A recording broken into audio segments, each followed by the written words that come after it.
Hey everybody, welcome to Connecting Limits at Infinity and Horizontal Asymptotes. So we're moving on from what we did yesterday and we're just adding a new component, which is horizontal asymptotes.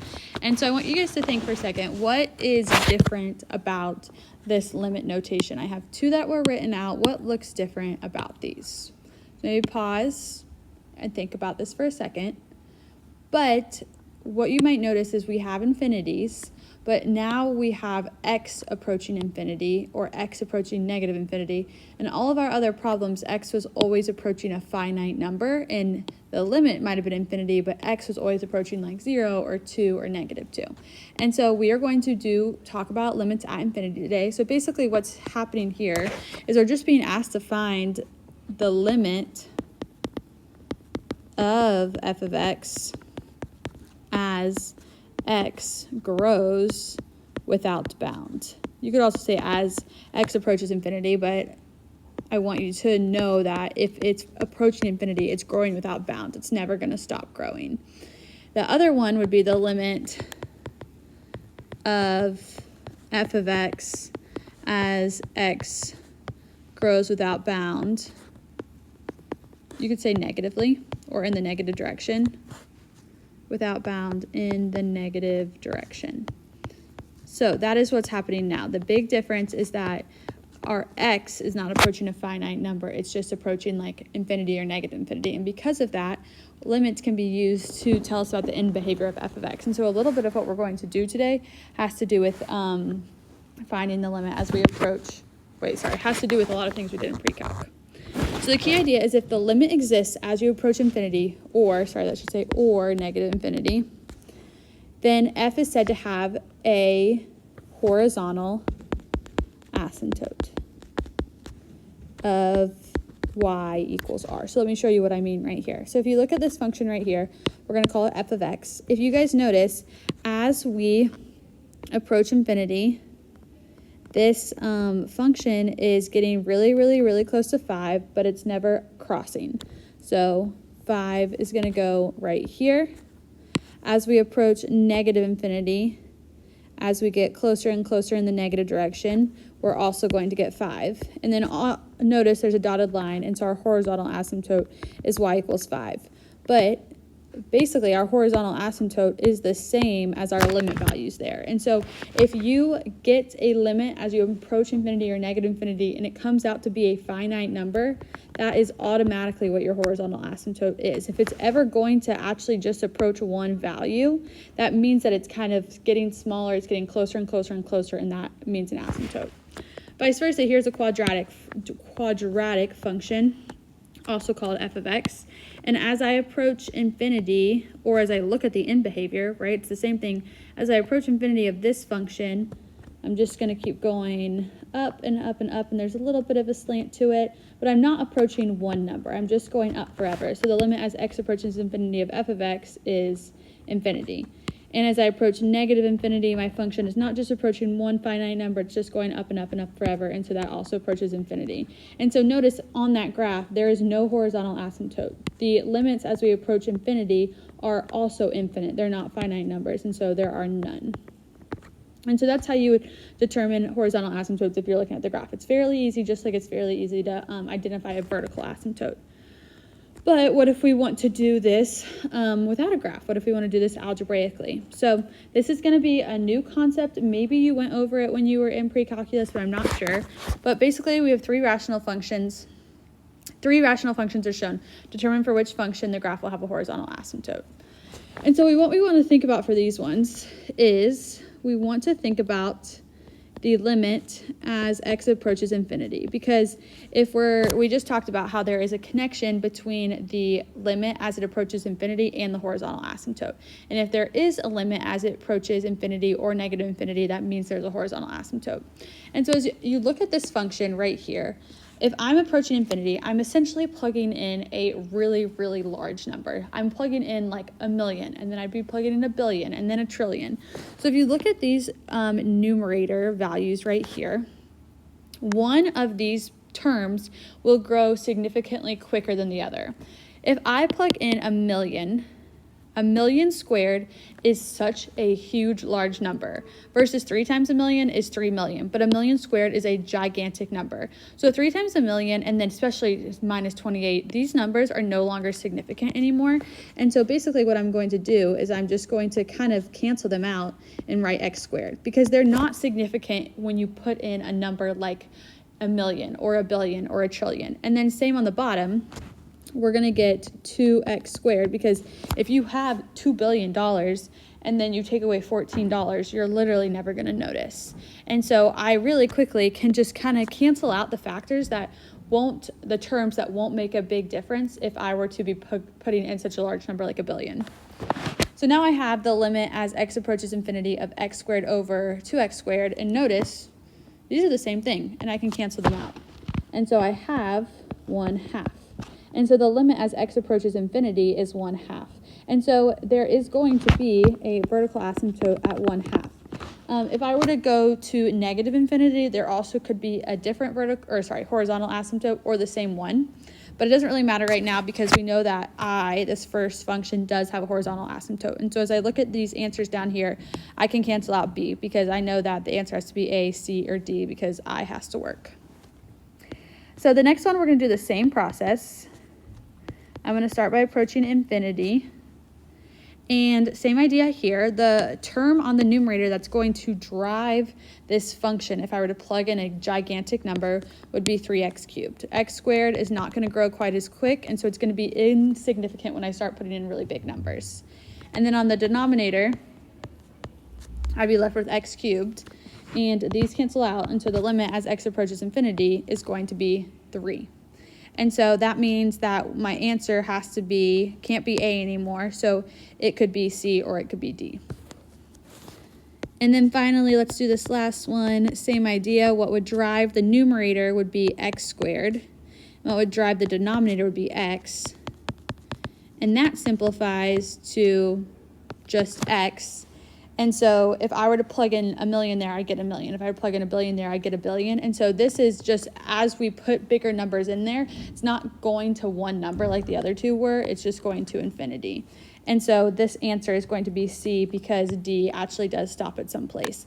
And then even for this one, if I were to try and have done negative infinity, the same process would have happened. It would have still gotten really big, or it would have gotten really small. So the answer to this one is C. So I want you to take a second and try example 2 on your own. I'll work through it real quick, but go ahead and give it your best shot.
Okay, for this one, just to clarify some things. So the first one's infinity because 3 times infinity is a huge number divided by 2. The bottom one's also infinity because 3 times a huge number squared is going to be infinity. But this one in the middle is an interesting thing that happens. So the leading term on g of x would be x squared on the numerator and then x cubed on the denominator. And so if you simplify that, you get 1 over x. And I just want you to imagine, let's say that we plugged in a million. I want you to imagine taking a cookie and splitting it into a million parts. Nobody basically gets anything. Everybody would get like a tiny crumb. And so the larger numbers that we put into this function right here, they're just going to approach 0. 1 divided by a million is such a small number. 1 divided by a trillion is such a small number. And so this is the only one that approaches a finite number. And so this is the only one that has a vertical, or sorry, I keep getting them mixed up, and we need to not do that. This is the only one that has a vertical asymptote because it's the only one that approaches a finite number. finite number. Okay, now we're going to start working with these kind of problems, finding the limits as x approaches infinity or negative infinity, but we're going to do them when there's radicals and when there's exponential functions. And so just be aware, these ones are a little bit more complicated than they look right off the bat. So to start off with, if I was doing this one over here on the left, the process is similar to what we were doing before. I'm just thinking about what drives my function. But there's a radical, so I'm going to ignore the radical for just a second. But inside the radical, the thing that's driving the function is 9x to the 6th power. And then on the denominator, what's driving is 4x cubed. So everything should be good so far. Next, I'm going to write the limit as x approaches infinity, and I actually can take the square root of this. But one thing to keep in mind when we take the square root of this is x is being raised to the 6th power, and then the square root is being taken. And so think about a number, any number, no matter what you do, if you plug in like -1 here, because of this 6, it is going to come out positive because you are doing -1 6 times. That's an even amount of times, and a negative times a negative is a positive. So you would have basically like 3 groups of that. If you plugged in -4, same thing, it would come out as a positive. Then it's being square rooted. And so in this example, this is going to become 3x to the 3rd. If you take the square root of this, and every number that you plug in here is not necessarily going to come out as positive, but because it was originally to the 6th power and then the square root happened, this particular problem, everything will come out as positive. And so it's helpful if you put some absolute value symbols around here just to remind yourself that because this problem, x was originally being raised to the 6th power and then it was being square rooted, this is going to create a positive. And so this square root will always be square rooting a positive number. And that's not necessarily important in this one, but in the negative infinity one, that will be important. And so then this is 4x cubed. So we just kind of like ignore the absolute value symbols for right now. What's important about them is to know that whatever is going to come out of this numerator is positive. But here, x cubed over x cubed, that can kind of cancel out. And so then you'd just be left with 3/4. Infinity, if you did infinity cubed, it'd be a positive number. And then if you did infinity cubed, it'd be a positive number. So you can cross those out and you'll get 3/4, which means a little stretch is that there's a horizontal asymptote at y equals 3/4. Okay, over here on the other side, the start of the problem is like exactly the same. So I'm just going to copy down that process.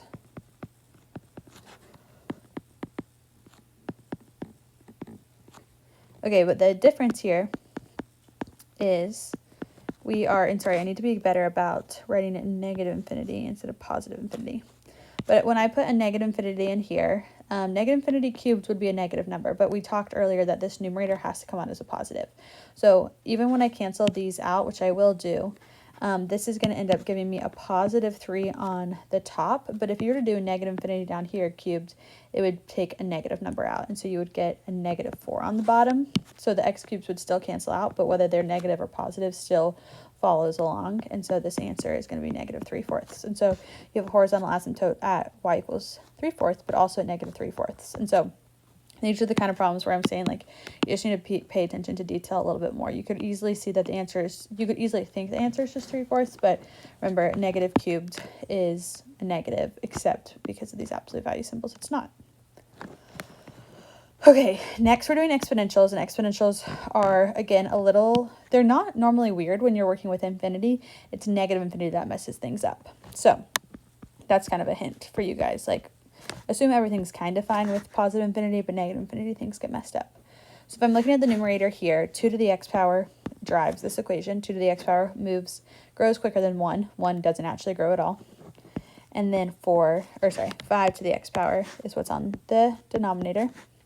And between these, the one that is driving is going to be the denominator, but also another way that you could rewrite this is 2 to the 5th power to the x. This is just like the reverse power rule. Like if you've ever seen a problem like 2/3 squared, this is equivalent to 2/3 times 2/3, which is 4/9, but it's also equivalent to 2 squared over 3 squared, which is also 4/9. And so I'm just rewriting this like this because what this allows me to do is I imagine, okay, I'm doing 2/5 an infinite amount of times. 2/5 times 2/5 times 2/5. Well, 2/5 might be a harder number for us to do in our head, but like, for example, we can do it. We can do it. 2/5 times 2/5 is 4/25.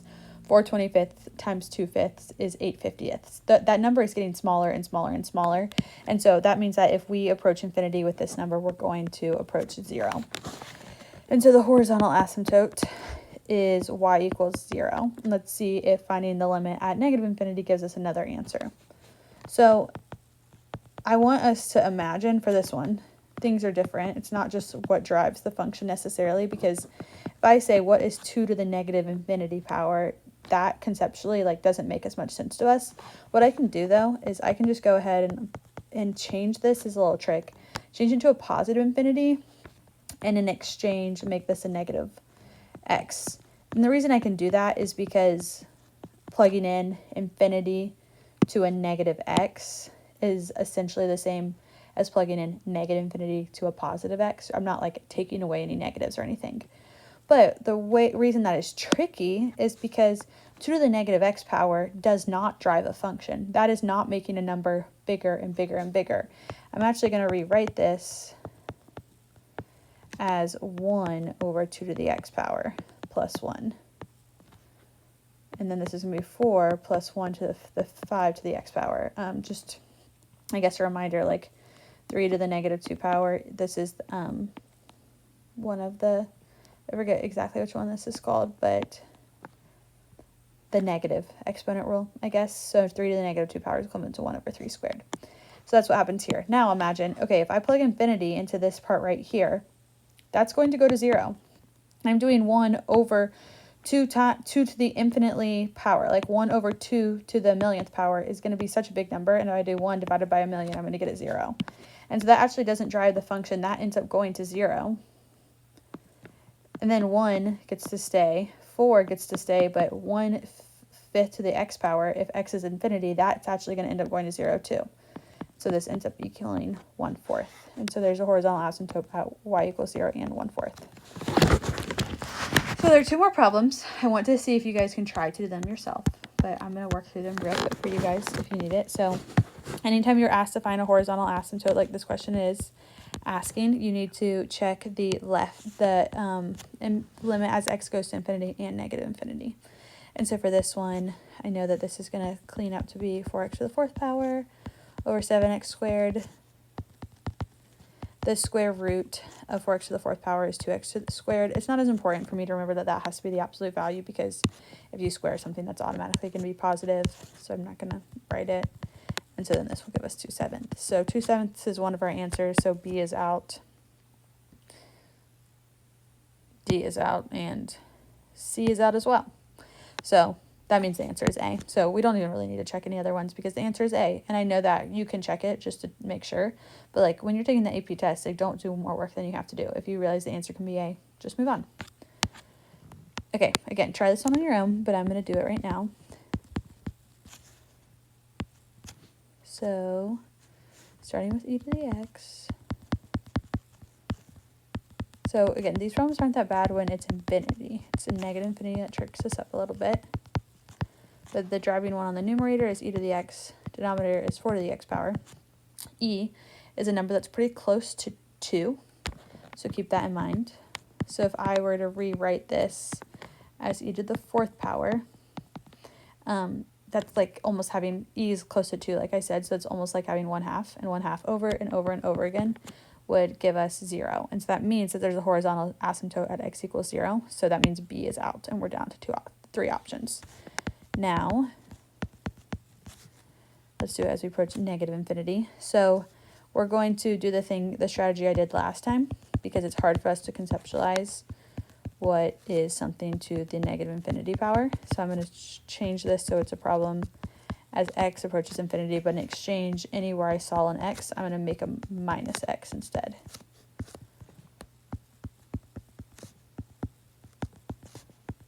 Okay. So then that is equivalent to, I'm going to put things back in their proper exponent notation. So this would be 1 over e to the x minus 2. 1 over 4 to the x minus 3x plus 2. And so if I thought about taking this to infinity, each piece separately, right, this would actually go to 0. So that's going to go to 0.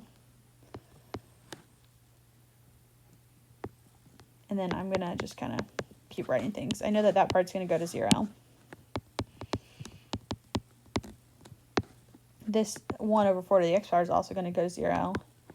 And then I have this left over. Between what's left here, I know that's what is going to drive my function is negative x, and then negative 3x. And so my answer ends up being 1/3. And so the answer to this one is D. And so y equals 0 and y equals 1/3. So that's it. I know that this is kind of tricky, and it started off not that bad and then got kind of confusing. So if there's anything that you need help on, just take a note of it and we can talk about it during class.